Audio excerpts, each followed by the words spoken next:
and enjoy our discussion. Assisting us tonight is from the Michigan Radio staff is Rusty Brock, who's handling the technical end of this Zoom event, and also Suzanne Bellinger, who is monitoring our questions submitted, and Lauren Talley, who's a producer for Morning Edition. We'd like to thank our donors and sustaining members who are joining us this evening as well. You know, the coronavirus pandemic has obviously affected the way many businesses operate and forced many of us to work from home. But at Michigan Radio, our reporters are still out covering stories across the state, and our hosts, like Doug Tribou, are still coming to the studios every day to bring you the news and information that you rely on. So we're able to do that through the financial support from our listeners, so we thank you very much.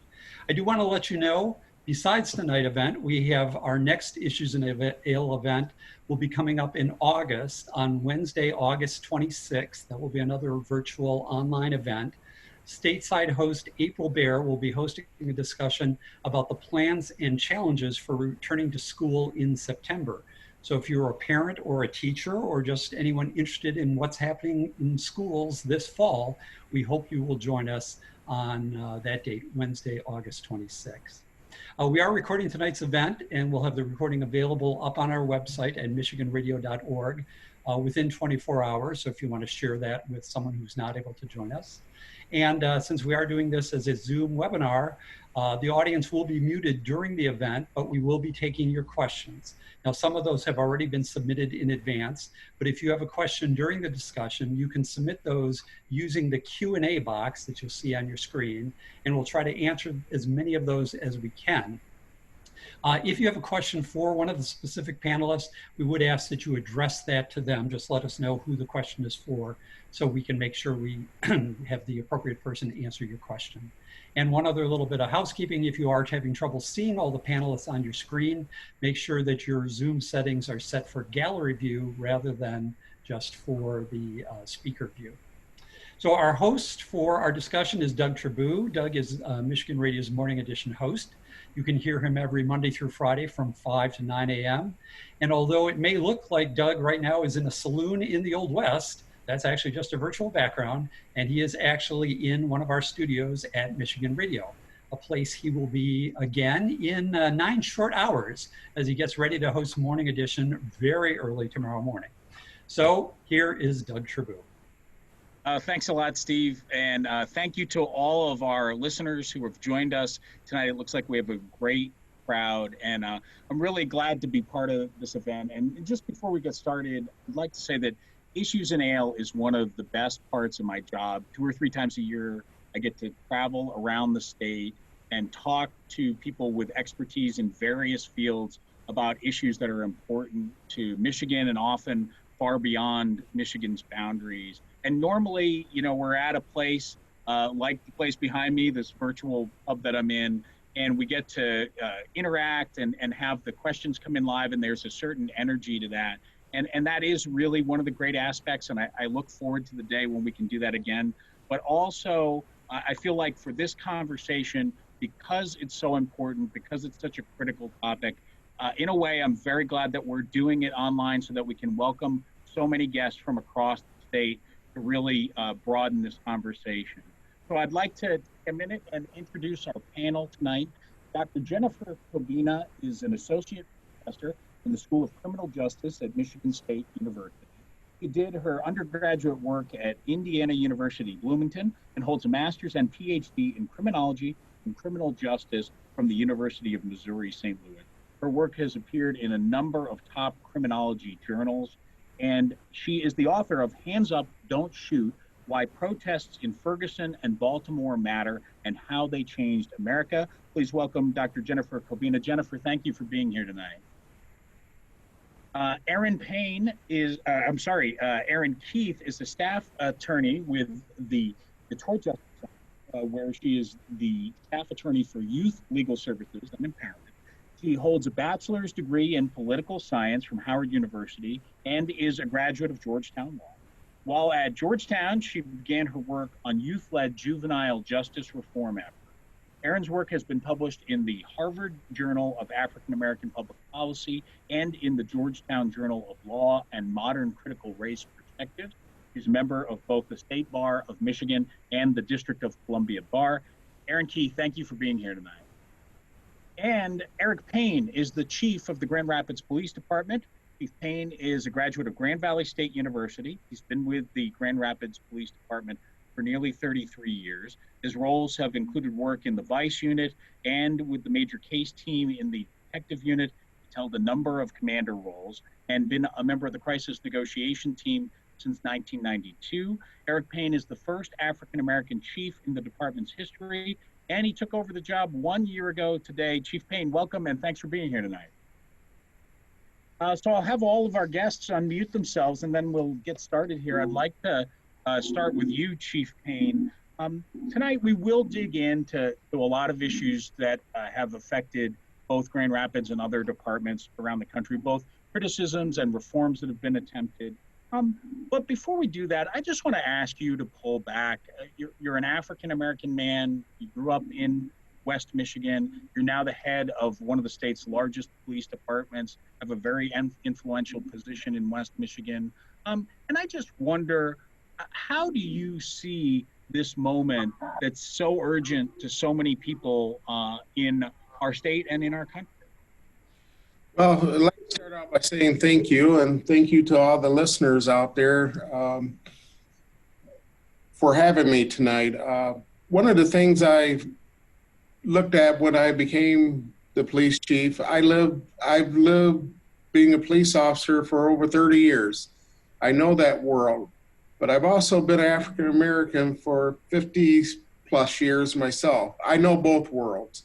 And I get it. I understand the issues that are in both the communities of policing and also in the African American community.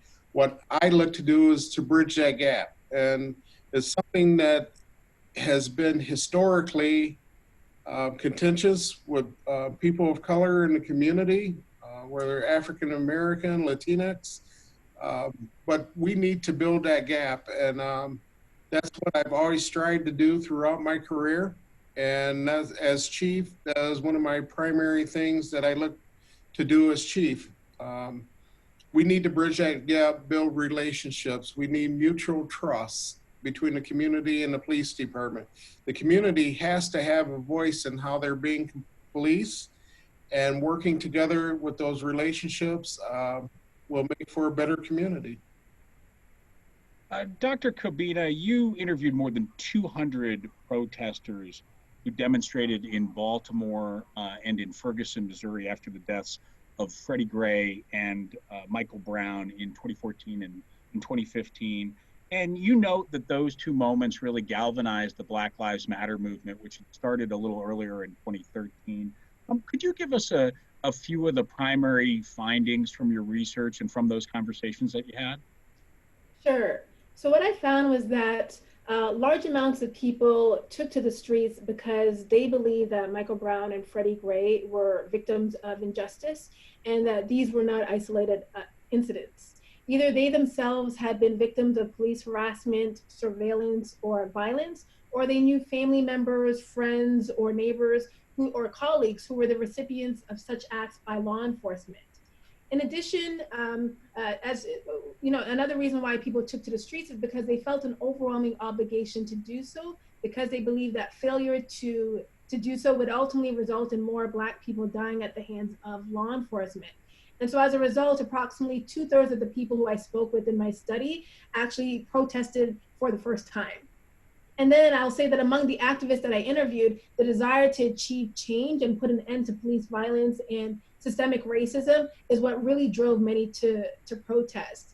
However, at the same time, I will say too, it was not uncommon for protesters on the front lines to also become recipients of repressive military police tactics. So those who were on the front lines protesting and who were more vocal and who challenged the authority of law enforcement, they were also likely to experience and witness aggressive police actions, such as being tear gassed, having rubber bullets shot at them, the use of physical force, having assault weapons pointed at them, and then also being arrested as well. And yet, despite having experience these state-sanctioned violence and tactics, those who remained committed to the movement, they were insistent on continuing to engage in street protests. At the same time, there were some who were deterred from engaging in future street protests because of the coercive ways in which the police were responding. And so they came up with different ways to still stay involved and to still try to fight police violence. So for instance, many people, they organized and strategized behind the scenes. There were some who became grassroots organizers, some became much more civically engaged, and others became social justice advocates. And so ultimately, the more repressive the police were, the more some protesters developed resistance and became much more civically engaged in an effort to try to root out systemic racism. Okay, I want to turn to Erin Keith. Erin, for those of us who aren't familiar with the Detroit Justice Center's work, could you give us an overview of the center's mission and the kinds of things that you work on there? Sure. So the Detroit Justice Center is founded on the belief that we are partnering with neighborhood and community groups to create what we call just cities. And what we mean by that is our belief that we can't have cities that work for everyone unless we remedy the harm caused by racial inequity and mass incarceration. And so we kind of use a three-pronged defense, offense, and dreaming approach. The defense approach deals more with the direct representation, and we try to provide very holistic advocacy, so it doesn't stop at just one court hearing. We're helping the clients find employment opportunities or find housing. We're dealing with all the collateral consequences that come from potentially being involved with the justice system. Then the offense approach deals with the economic equities system. And so essentially creating community land trusts, ways to plug returning citizens and other folks who may have been family members of those who've experienced incarceration, plugging them into economic opportunities so that they can thrive. And then the dreaming approach has more so to do with imagining what we could do instead. Our contention, we're an abolitionist organization, and I'm sure a bit later we'll be able to talk about what that means, but we're an abolitionist organization because our view is that we can't be satisfied with the current state of things. We have to dream bigger about what we could build instead. What could we do instead of incarceration? What could we have instead of police? And so pushing the envelope to have those necessary conversations so that we're kind of not stagnant in terms of how we view public safety and what's possible. Chief, I want to turn back to you and talk a little bit about a little bit about the history of the department and some of the things that are on the table now. Grand Rapids Police has had its share of criticism in recent years. There have been incidents where Black teenage boys were held at gunpoint, an 11-year-old girl was handcuffed. And then there's the traffic study that revealed that stops were disproportionately affecting minority drivers. And Grand Rapids has also made a number of reforms and changes in response to those. Now there's another set of reforms coming that will be discussed, I believe, on August 11th next month, including a large change to the department's force policy, including the ban of chokeholds, requiring officers to de-escalate situations. And I just wonder what your thoughts are about this cycle of issues, reforms, more reforms, and where you think we are in that process, and what maybe makes this round different if it does.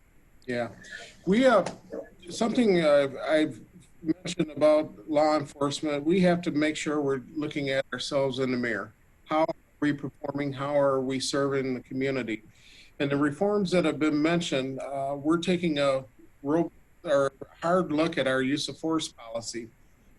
The things that are mentioned, I believe it's been called the A Can't Wait, is some of the main ones, banning chokeholds, not shooting at moving vehicles, de-escalation, warning before deadly force, probably missing a few, but those type things, that's what we train on. We recognize that it was not part of our policy. Even though we train on it, we want the public to be able to see that it is actually part of our policy and not just training. We have our policies online, at least in West Michigan. I believe, are the only police department that has all of our policies and procedures online. So we want to make that more robust. And make sure the public know what to expect from officers, and also to give officers guidance on how to perform their duties. Again, as I mentioned, is building that mutual respect and trust between the community and the police department will make a better community. By doing this is just a measure that we're looking to do to move forward from where we are today. Erin, I want to turn back to you. Could you walk us through some of the policing practices and techniques that are the most common things that lead to cases that you're dealing with at the Detroit Justice Center? Yeah, so I'll give a few statistics that kind of paint the picture, and then I'm happy to provide a few client stories as well. So I think it's important to realize and really center in on Detroit for this portion. So 1 out of every $3 from the city's general fund is spent on police. Half of all criminal prosecutions are for minor traffic offenses, like driving with a suspended license. Detroit has one of the lowest rates for solving violent crimes in the country. DPD's average arrest rate for murder is only 41%, and the average arrest rate for rape is 12%. So all that to say, police aren't always doing what you think they're doing. The bulk of their time often is spent doing things like traffic enforcement. And when you look at the Black Lives Matter movement, many of these terrible, tragic cases that we see start with a minor traffic infraction that then gets escalated into something that becomes a deadly scenario where a family loses a loved one and we're using a new hashtag. And so we kind of see some of those cases firsthand that start off as traffic infractions that then lead to clients being over-criminalized. An example that comes to mind is a client of mine. I'll call him DJ for purposes of this conversation. I watched as DJ made a right turn and then a left turn. An officer who was driving down the street in the opposite direction, and I know this because of body cam footage and dash cam footage, hit a U-turn in the middle of the street. He was never behind DJ to run DJ's license plate. He just, from what it looks like, saw a Black man driving a car and then hit a U-turn.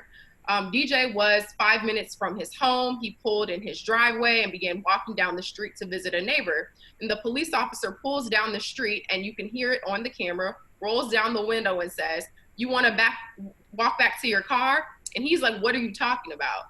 He didn't even realize that he had been followed. At that point, the officer says, "I don't want to have to tase you." And this is all captured on tape. And this is for what became a minor traffic infraction. He claimed that DJ didn't use a turn signal. The body cam footage showed that DJ did use a turn signal. So we were able to help him and assist him in that matter. But those are the types of things we're seeing. I also think of another client, I'll call her Miss B. She's a perfect example of kind of this overcriminalization through traffic offenses. Single mom of 3. She was diagnosed with cervical cancer, severe cervical cancer, had to have an entire hysterectomy. During this same time period, she lost her job, she lost her housing. She had no ability to pay what started out as a minor traffic ticket for, I believe it was a faulty tail light. And that spiraled into her driving with a suspended license, which is a misdemeanor offense.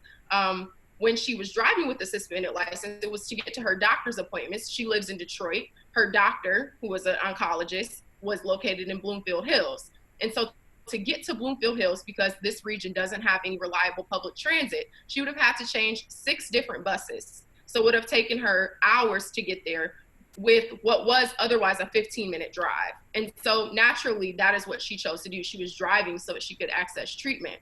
But as a result of that, she racked up tons of misdemeanor offenses. And so when she was searching for employment after beating the cancer, what was the result? A lack of job prospects, severe destabilization, all caused by traffic offenses. And so I think it's just very important to kind of recenter some of these conversations around like, what is public safety? Because again, sometimes what the police are spending most of their resources doing are not the things that we think of and deem as a public safety concern. So. Chief, I want to turn back to you, and I don't want to put you in the position of responding to cases that aren't in your jurisdiction, but I do want to ask you about that idea. I mean, something that we've heard time and again is the idea of these sort of low-level infractions that escalate. I interviewed Brandon Davis from the Office of Accountability in Grand Rapids recently, and he was talking about examples in his own life of, you know, a broken taillight turning into something more when it really is just a broken taillight at the start, and then it sort of haunting people down the line. What do you see, and what is your view of those situations where there's seemingly a more aggressive level of enforcement for a certain sector of our population? Yes, unfortunately, and I just had a discussion earlier as we're finalizing our strategic plan, and I actually just met with my police advisory team, and one of them is a former police officer. We discussed how it used to be, and again, he and I worked together 30 years ago, and police took the tactic of fighting crime or using traffic infractions as a means to fight crime. Was it successful? Sometimes it was, but there's so much collateral damage that was done. And I actually believe that traffic stop study was a part of the reason of how we approached traffic infractions back then. When I became deputy chief, prior to being chief, one of my instructions was traffic enforcement is to be utilized in high crash intersections or speeding or something similar that's more severe than a broken tail light. I don't need grandma going to store to get a gallon of milk pulled over because she has a cracked tail light. That is not what I look for in our officers. There are probably still officers or departments that are functioning like that. That's what I believe the lack of trust where it comes from. And the example Ms. Keith just gave of the two incidents of people that she's interacted in. We have to do better and find better strategies and be more targeted in our enforcement than utilizing traffic enforcement as a crime deterrent. I, in uniform, driving a unmarked car, got pulled over by not one of my officers, and I believe it was because he saw a black man driving a car. It happens, and that wasn't too long ago, several years ago. That affected me, and I still think about it to this day. I understand what the community is going through. We have to address that. What I didn't do is what too many people do when they're confronted with those type of situations, is follow up on it. I did make contact with his commander, but I did not pursue it. We need people to be able to pursue. One of the things that was brought out by 21st Century Policing was our ability in the or how we intake complaints through our internal affairs process. We take them anonymously. We don't even have to know who the complaint was. The complaint it is. We will investigate it. More departments need to be more transparent in how they do things and how they intake those complaints and make sure they're following up on them. And that's what part of the accountability that we look to do here at Grand Rapids. I cannot speak for every law enforcement. What I can do is speak for the Grand Rapids Police Department on how we do things.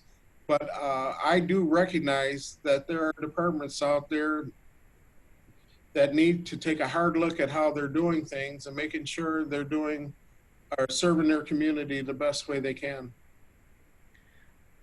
Jennifer, I'd like to turn back to you and ask you about making that connection from these lower level offenses and stops that we're talking about and what you heard from protesters and then the jump forward to much more dire situations where people lose their lives or seriously injured.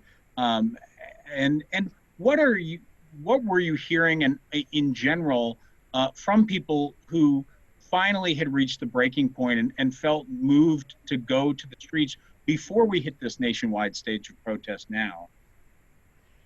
So I will say, what Attorney Keith explained, the examples that she gave, it really these are all examples of broken windows theory, right? This is the belief that if officers crack down on minor forms of offenses, it will result or stem the tide of more serious types of crime or violence. That was essentially the belief.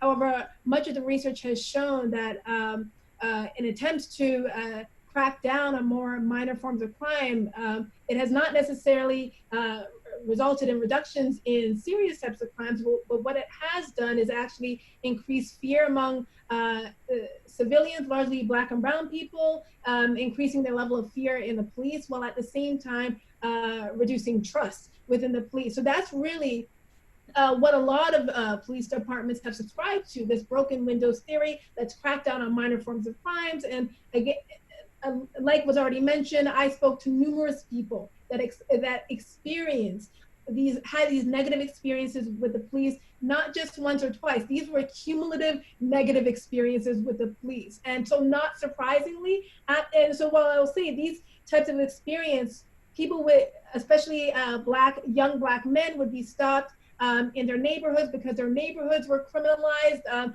It was assumed that because they lived in poor neighborhoods that did have high crime rates, that all the residents within these neighborhoods were engaging in crime, and which was not the case. The problem also occurred when they also traveled to largely white neighborhoods or middle-class neighborhoods, also experiencing being stopped by the police. And so then, not surprisingly, there were times when being stopped, individuals, they would question the officers. Why are you stopping me? What did I do? Why are you trying to arrest me? And then the situation would escalate a number of times. So those stories are not uncommon. And so it was those types of experiences, either people having these direct experiences or indirectly. That is, if it didn't happen to them, they knew family members, friends, colleagues. They would see, as they're driving in their neighborhood, a large number of Black people being stopped by the police. It was these types of experiences that caused people to go to the streets, because they were aware that if they didn't do anything, this could be them, it could be their loved ones, and that they had a responsibility, a moral obligation to hit the streets and protest against police violence, against systemic racism, because they were well aware that if they didn't do so, the number of Black and brown people dying at the hands of the police would continue to go up. And I'd like to ask you, just to follow up, could you talk a little bit about what you've seen in terms of changes briefly in Baltimore and Ferguson? We're several years removed from the incidents, but the bureaucratic process often takes time. What has changed in those cities since the cases of Freddie Gray and Michael Brown? There have been some changes. So first, there are more African Americans in power.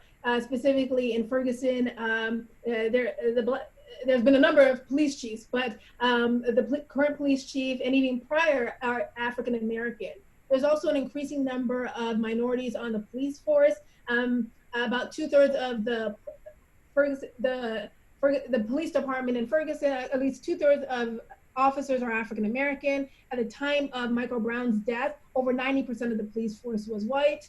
The majority of the Ferguson City Council are African American as well. Bob McCulloch, he was the St. Louis County prosecutor who ended up serving 7 terms as county prosecutor. And he ultimately was ousted by Wesley Bell, an African American attorney, former municipal judge and prosecutor. He had declared victory over McCulloch in the Democratic primary for St. Louis County.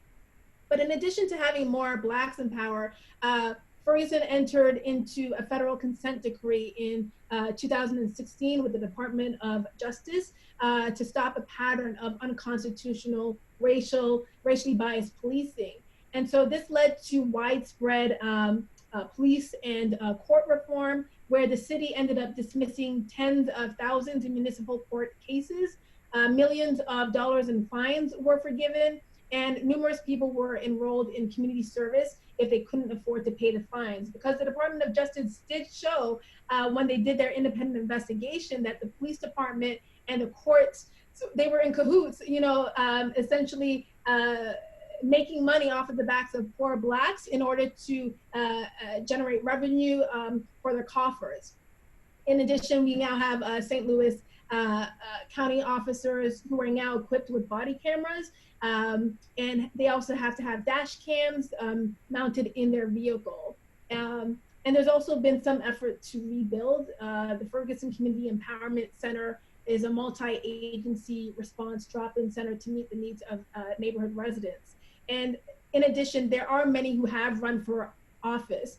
For example, Ella Jones was just elected the Ferguson's first Black woman mayor in Ferguson. And so there have been some changes that have taken place in Ferguson because of the spotlight that was on the city. And in Baltimore, I mean, the only real change that I can say is that they've entered into a federal consent decree as well with the Department of Justice, because after the death of Michael Brown and Freddie Gray, the Department of Justice did their own independent investigation and found that both departments engaged in a pattern of unconstitutional, racially biased policing. So a lot of the discussion about change in this current ongoing discussion, the national discussion, has turned to defunding police or cutting budgets and shifting the money. There's some debates about what term is the best term, but that's essentially what we're talking about. Erin, could you talk about what the Detroit Justice Center and you would see that as, or how you would see that playing out, and what could be achieved in some of the changes that have been discussed in that regard? Absolutely. So defund the police is actually a form that kind of comes out of the abolitionist movement. And a lot of times when people hear that, they feel very nervous about this idea, namely because people can't envision a world without policing. And in many ways, our lack of imagination about this is a trauma response, right? Like, we are so traumatized in many ways and socialized to believe that policing is the answer to our social ills, and that that is, you know, kind of the magic pill that we can just take to make things work. And the reality is it's just not the case. When we look at kind of defunding the police, what we're really talking about is a divest invest strategy. And so I think using that terminology sometimes is more helpful. We want to divest from kind of this militarized approach to community safety and invest in creative reforms and solutions that are evidence-based that would actually promote community safety. And so some of those, and I pulled up a few, we have a very active social media following, and we post a lot of good graphics that provide more information, but I'll just read a few. So for the cost, which is $317 million, what we are spending on policing in the city of Detroit, we could build 18 restorative justice centers for $17 million apiece. We could provide $10,000 in child care tax income credit to 31,000 families when 48% of children in Detroit are living in poverty. We could create mental health and rehabilitation facilities with beds for 244 patients. We could create 10,160 living wage jobs for people in the city. We could house every homeless person in Detroit in $90,000 homes and give a $5,000 tax credit to 23 housing homes facing foreclosure. And within 2 years, we could renovate and modernize all DPS CD schools. So when we're talking about literally divesting from incarceration, divesting from policing, it's not saying that tomorrow we're just gonna poof, magically have a perfect society. What it's saying is that we can't continue at the risk of Black and brown people to suffer from this lack of imagination and creative solutions to these problems. And the last thing I'll say with regard to the abolition piece is kind of, when we think of police abolition, once again, people get very nervous, right? They think that it's implausible, right? It's not something that we'll ever see in our lifetimes. And that may be, but at the end of the day, if we don't start having the conversation and using this terminology, we're never going to get to that place. When you think of slavery, I'm sure there were those who said, you know, we can't abolish slavery. That is how so many people make their money. That is, it's the backbone of this country. But if people didn't start talking about abolition at that point, we would never reach a society free from that.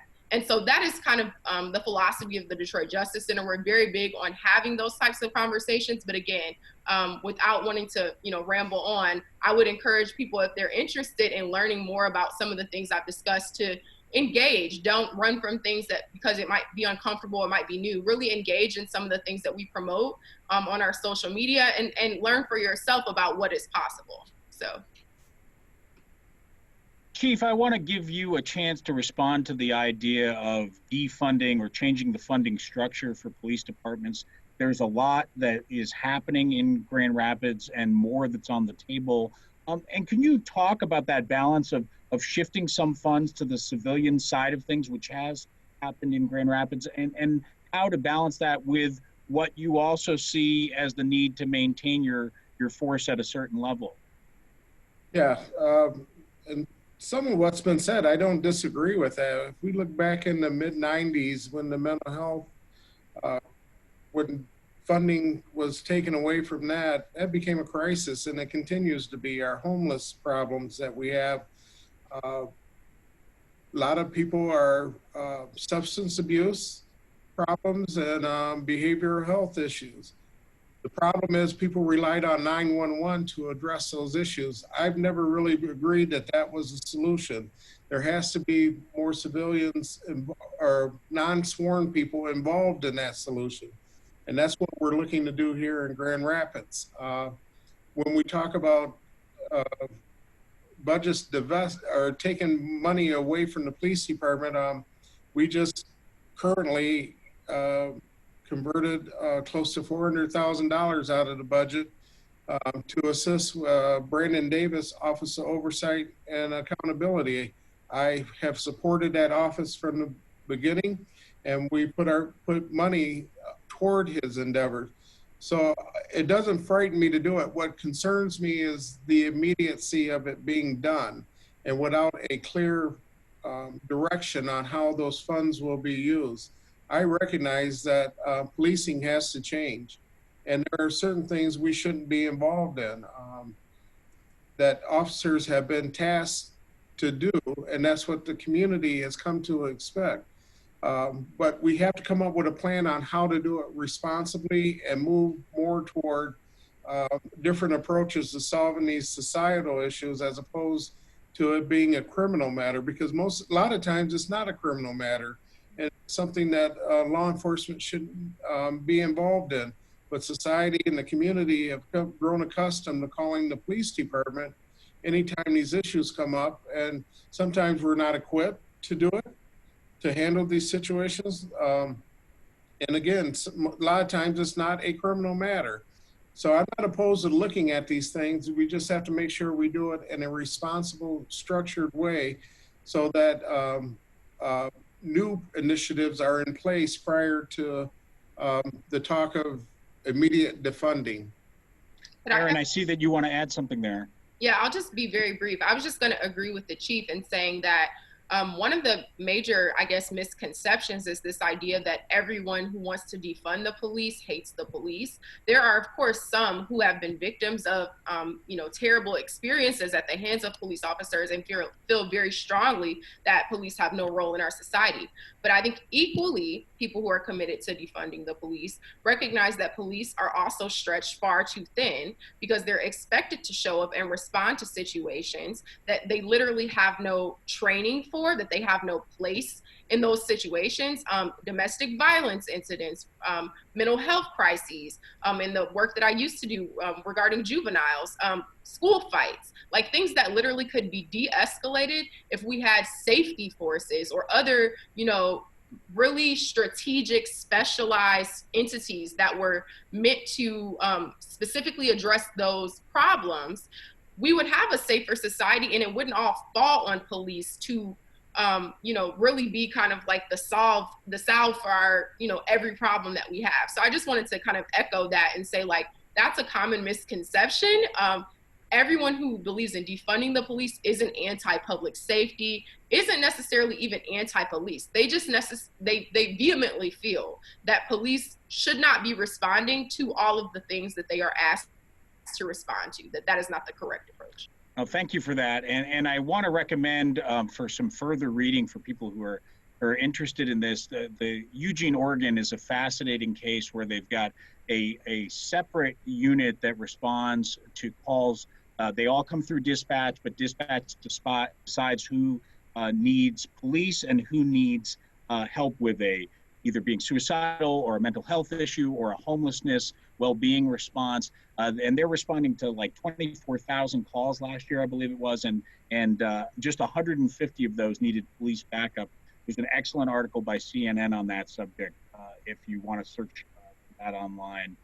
For those of you who have joined us since we got started here, I just want to reset that our guests are Grand Rapids Police Chief Eric Payne, have a staff attorney from the Detroit Justice Center, Erin with us tonight, and Professor and Dr. Jennifer Cobbina from Michigan State University. I want to turn to some of the questions, and we've got a lot of them that have come in from our audience tonight. And Dr. Cobbina, I'll put this one to you. We have a question from Bill who says, will gun control be a necessary component of divesting from police funding? And what is the relationship between our guns and police violence? And the U.S.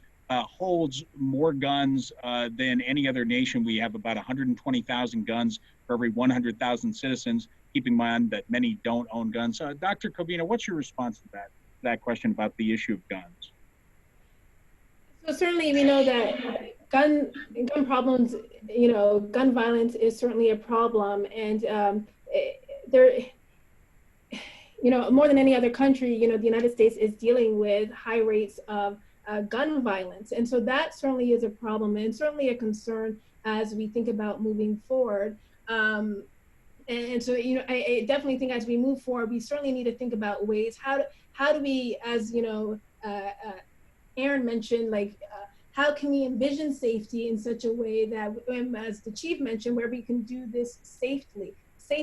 And I will say again, touching on what Erin stated too, right? This one cries to defund the police is really about investing in social policies that would prevent people from experiencing violence and harm in the first place, because crime, we know crime is symptomatic of broader societal problems, right? From issues of, when we see high rates of particularly street crime, what we also see are high rates of unemployment, high rates of poverty. We see lack of resources, structural discrimination. We see all of these issues. But when we think about the neighborhoods that have very low levels of crime, these are neighborhoods that are typically, they're wealthy, they're well off, they're well connected, right? They have access to resources, access to quality schools, access to, good public, to healthcare. And so these are things, it's really about investing in systems to strengthen and stabilize communities, right? So this is really about trying to prevent harm in the first place and violence in the first place by trying to get to the root cause of crime, which we know that crime often occurs because of lack of resources, there's a lack of economic opportunities in these neighborhoods. But certainly I would agree that in this conversation, we also need to be talking about gun violence as well.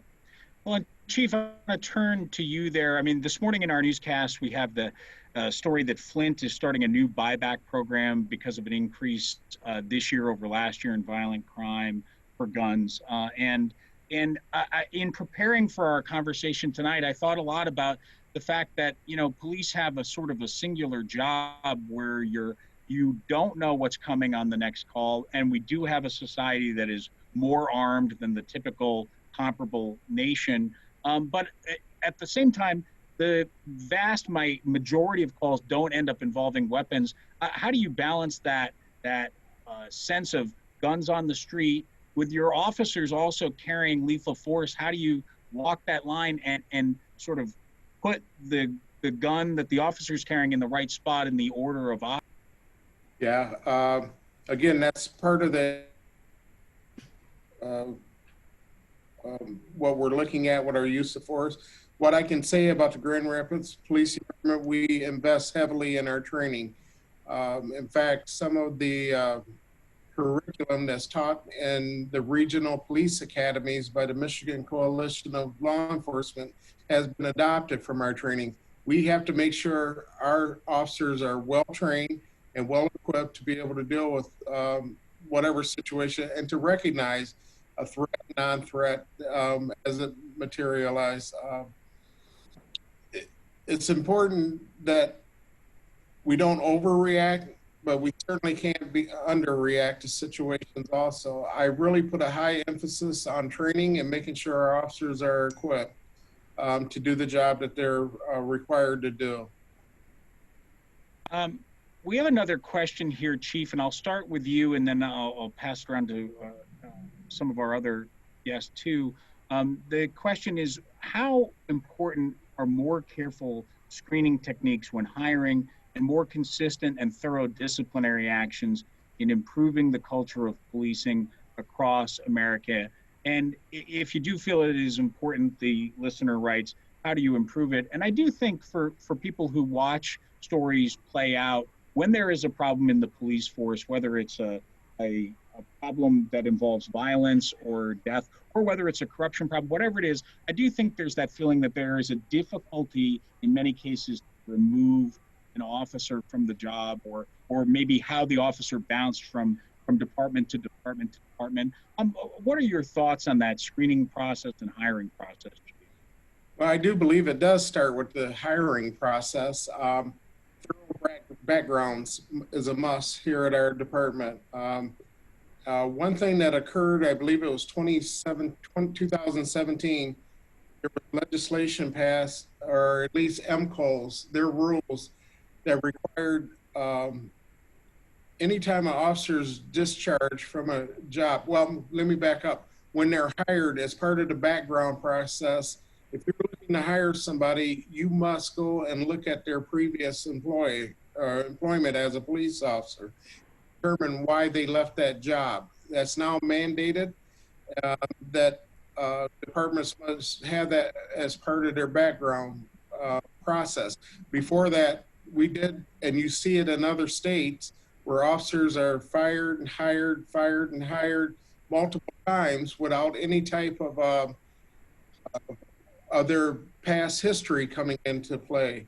Michigan has done a good job in stopping that, but I really do believe it starts with the background and the hiring process. And once they're on board, you said the other thing, accountability. You have to hold officers accountable for their actions. The body worn camera, our in-car video, we've had in-car video for over 20 years.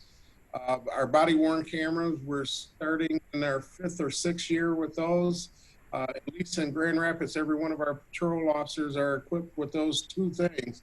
What it does is it's another resource to hold officers accountable. What we have found many times, though, is that it doesn't find wrongdoing. What it has found is that the officer did things correctly. So it's as important for the officers to have them. In fact, most of them, we keep spares in case they break. They are reluctant to work, and we don't allow them to unless they have that. It's holding them accountable. Without a department holding officers accountable for their actions. What plays into it, though, this is, we have Public Act 312. It is a collective bargaining state. So there are unions, and the unions have a duty to defend their officers, or at least be their avenue to make sure that I'm doing everything correctly as management when I go to discipline or discharge someone. So that's the union's responsibility. If they didn't do it, then they are held liable by their members. So it's important that everyone is accountable and the correct thing. Erin, Keith, I'd like to turn that to you about accountability and how departments respond to allegations or confirmed bad actions by their officers. Yeah, so I kind of want to address both parts, if you don't mind. I think the hiring portion particularly, I think when we really consider policing in terms of training, when you become an attorney, right, you have to go to law school. So that's 4 years of undergrad, and then you do 3 years of law school. Police, who are also supposed to be kind of knowledgeable about the law, are able to enforce the law with a gun after weeks of training. And to me, that in and of itself is the problem. A lot of the times, police officers do not know the law. They're not adequately trained on the law. They're not equipped to know the collateral consequences of any of these things. They're not given any type of sensitivity training on class or race. And so they have no real concept, many people, for why people fear the police, because they don't have a firm concept of what policing really means outside of this idea, glamorized narrative of what policing is. And so from a hiring perspective, I would love to see an increase in the requirements to be an officer, not just the mental health and background checks, but also from a competency perspective in terms of understanding if you're going to be enforcing this with a gun, you need to at least, at minimum, know the law. You need to at least have some type of educational background, even if it doesn't look like becoming an actual attorney, something where we can firmly say that you are familiar enough with the law that you should be able to carry a weapon while enforcing it. With regard to the accountability piece, I think I just say, in echoing some of the other panelists, that a lot of the times the reason why people take to the streets immediately after something happens is because there isn't transparency. If we don't start a hashtag, if we don't become, the people leading the protest, there will be no accountability whatsoever. If we don't kind of share this officer's face on social media, he will bounce to another department. And so I think the public might feel more comfortable and actually kind of relinquish some of their kind of protest spirit in certain ways if there was some, any notion that accountability was possible. And also to what Professor Cobbina was saying, in terms of my own journey, it's very much true. Like, I was in law school during the Black Lives Matter movement when it first started. I remember when the hashtag was literally tweeted. And so I think that many of us feel very strongly about the need for accountability. And until that happens, I mean, we've kind of, our whole life trajectory has been changed because of our commitment to this after watching the lack of accountability. So I think that gives necessary context to why people feel so strongly about this issue. Professor, yes, please jump in there. Yeah, I would also like to state that, some of the ways we can hold police officers accountable is, establishing laws that make it illegal for police departments to hire officers who were previously fired or who resigned while being investigated for serious misconduct. There was discussion about unions. I think we need to require that police unions also drastically shift their practices in terms of, ban all union contracts from interfering with police accountability by, for instance, eliminating officers' ability to review evidence before submitting to an investigation. Also allowing for the investigation of all civilian complaints, regardless of when it's filed, and then also prohibiting the destruction of personnel files and complaints. I would also say it's important to end the doctrine of qualified immunity, such that we know that many government officials are essentially immune from civil suits, and that's problematic. And again, part of holding police officers accountable is, we hear a lot about establishing civilian oversight committees, but if we're going to do that, then it's important to establish civilian oversight committees that actually have subpoena powers over law enforcement and with power to actually investigate and discipline acts of police abuse and killings. Otherwise, these oversight committees just end up being advisory. So these are just some of the ways we can hold officers accountable and really insist on greater transparency. I want to take another listener question here. We had a question from Christine in Ann Arbor, and she writes, and I'll throw this to you, Erin Keith, first. What in your view are the most important things that local activists, voters, and community members can work for to improve the relationships between communities of color and the police? In other words, what are the levelers or the levers in our legislative systems that we should focus on to press to make a material difference in the way Michigan's communities of color are policed? I think there are lots of things.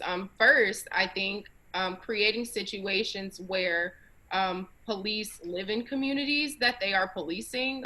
Detroit no longer has a residency requirement. I think that is very helpful in terms of just reestablishing community police relations. I also think, as Professor Cobbina was saying, establishing civilian review boards that actually have some power. A lot of times police commissioners are just appointed by the mayor and have no background or real connection to a particular community. They're just voicing their opinions on a matter instead of the community voice, and they don't actually have enough power to actually discipline bad actors. And so I think empowering community members to know that they are represented adequately so that when something does go wrong, they can have some type of recourse. I think that would improve community police relations. I also think from a legislative perspective, decriminalizing a lot of these things would really help.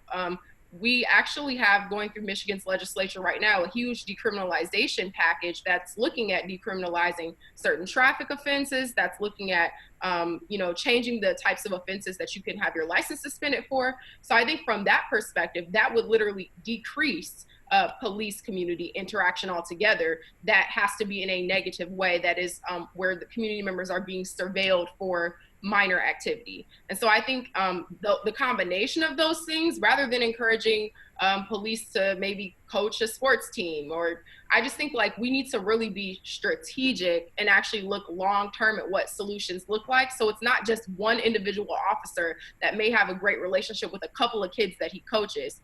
It is a systemic realignment of what police community relations look like. And Michigan, Chief, Michigan state law prohibiting the residency requirement has driven some departments to make changes where they encourage officers through other incentives to live in the city where they work. But I'd like to also hear your thoughts about some of the civilian changes in Grand Rapids and how you're seeing that playing out. You're in some of the early stages there, and that came before this latest round of protests with George Floyd. What are you seeing, and what are you hoping for from the structures that are being put into place there? Yes, we were looking at these changes long before the murder of George Floyd, the unfortunate murder of George Floyd at the hands of law enforcement. This is something that I looked at working with City Manager Mark Washington. We actually budgeted to make sure moving away from some of the traditional law enforcement responses to these issues have come up. We further expanded that, the mental health response team that we're looking to put in place. So I really do believe the trust of the community is the most important thing that we can build on that. And also officers trusting the community. It goes both ways. We have mutual trust. I don't think we can really start to have that conversation about what really reform looks like. We're open to it. We've been working toward it, and we will continue to work toward it.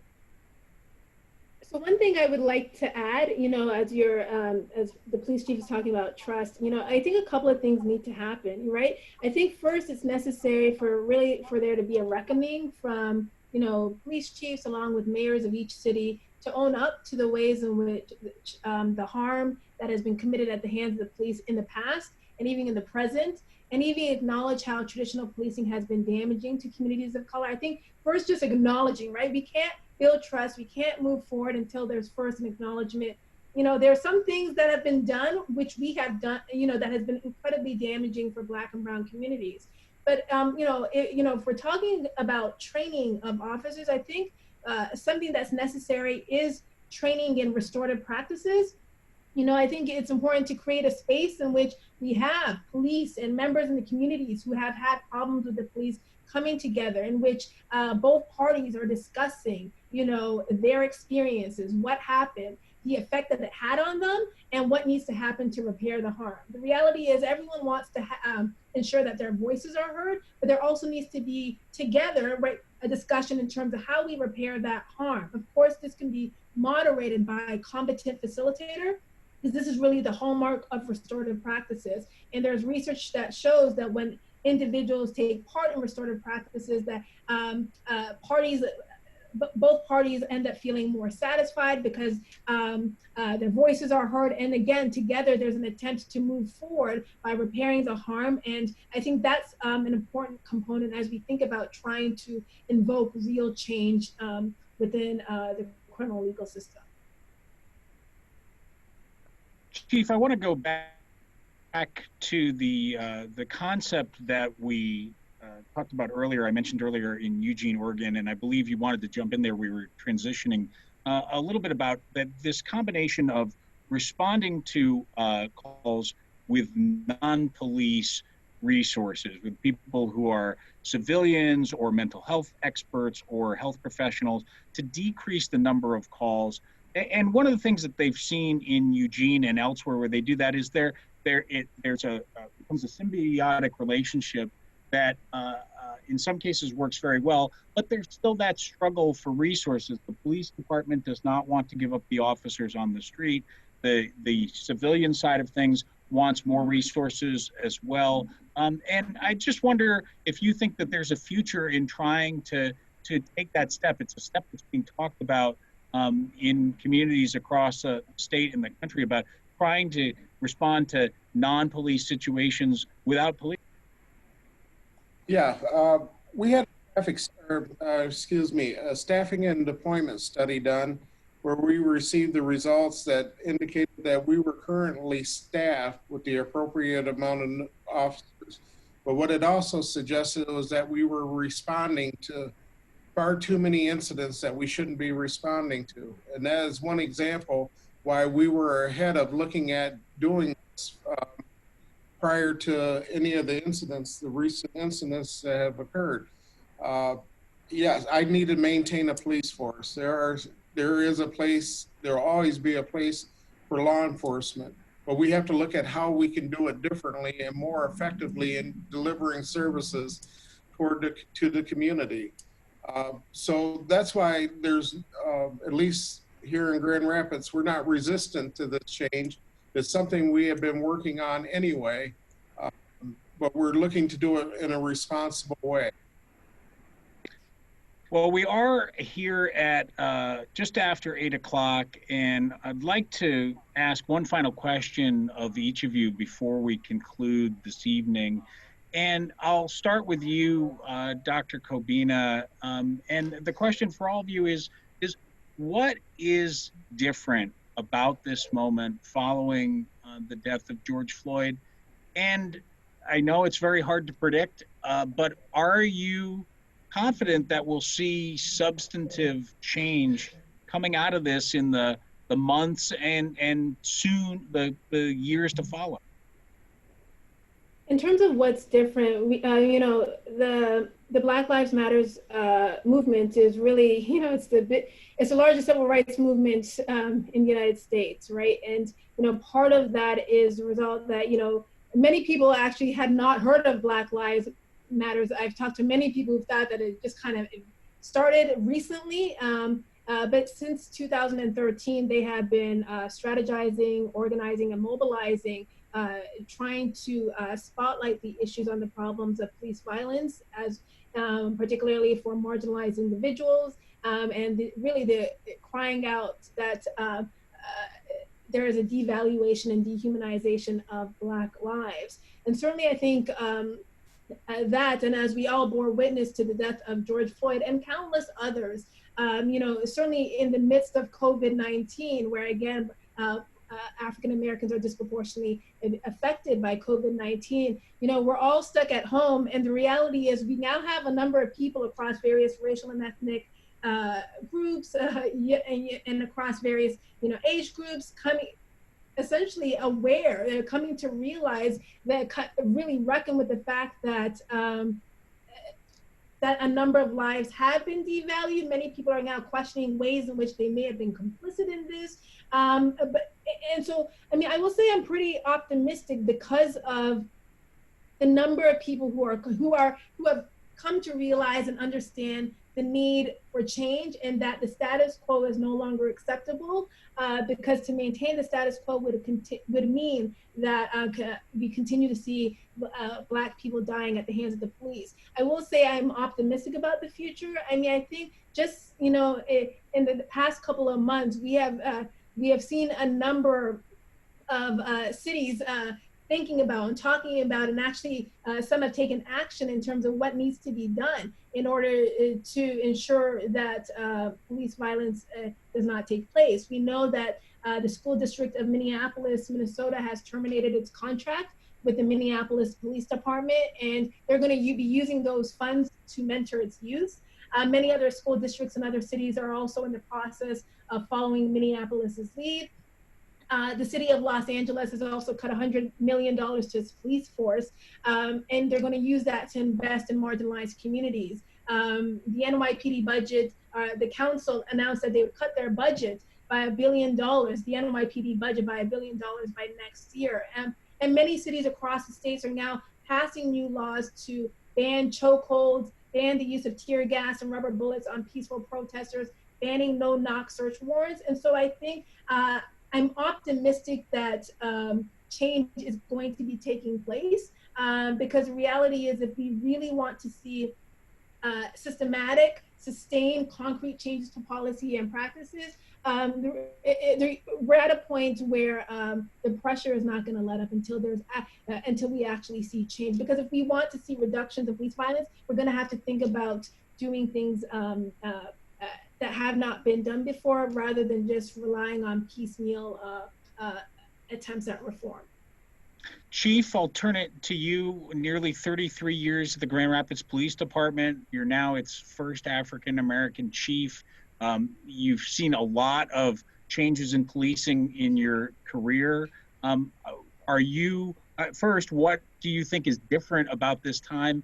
And are you confident that we'll see change that's good for everyone here? Well, I believe the recent events in Minneapolis, and even Breonna Taylor, who actually family lives in Grand Rapids, and who I've met and talked to, their deaths will be in vain if law enforcement doesn't look themselves in the mirror and realize what had been status quo, the same old in the past of ways of doing things. They must change. And that's what we're committed to doing. We were making changes before these events. I think we need to continue on, and I agree with the doctor.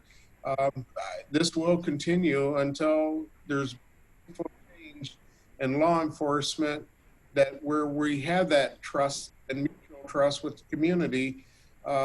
Until we can get to that point, we will continue to work on it here, and law enforcement in general across the country hopefully will be working toward those same goals, because any senseless death is ridiculous. I mean, look, it has gone on for years, and I think it was mentioned earlier, we need to acknowledge what has happened in the past, work on what we can do now so that our future is brighter than what it has been. Law enforcement, this is a time for us to make sure we're doing things correctly and holding each other, not just within your department, but other departments accountable for their actions. And Erin, Keith, I want to give you the last word. Is this moment unique, and are you optimistic about change? So I think what is different about this moment is technology in many ways. And I think we don't talk about that enough.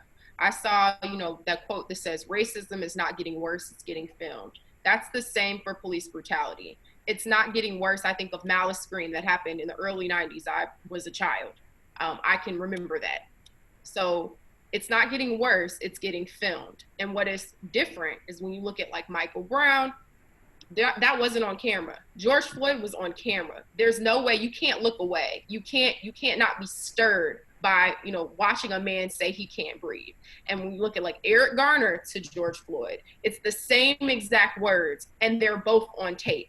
And so I think as technology becomes a tool for organizers, for young people who are passionate about these issues, who are going to become voters, as technology becomes a mechanism that allows people who have these questions from the comfort of their homes to sit and go down a rabbit hole, to become informed and to become passionate advocates themselves, I think that is going to continue to make this a different conversation. It's going to continue to make this a global conversation in a way that it never could have been prior to now. And again, from an optimistic perspective, I am optimistic. I have my days where, to be honest, as a Black woman in America, you of course have your days where you do not feel optimistic at all.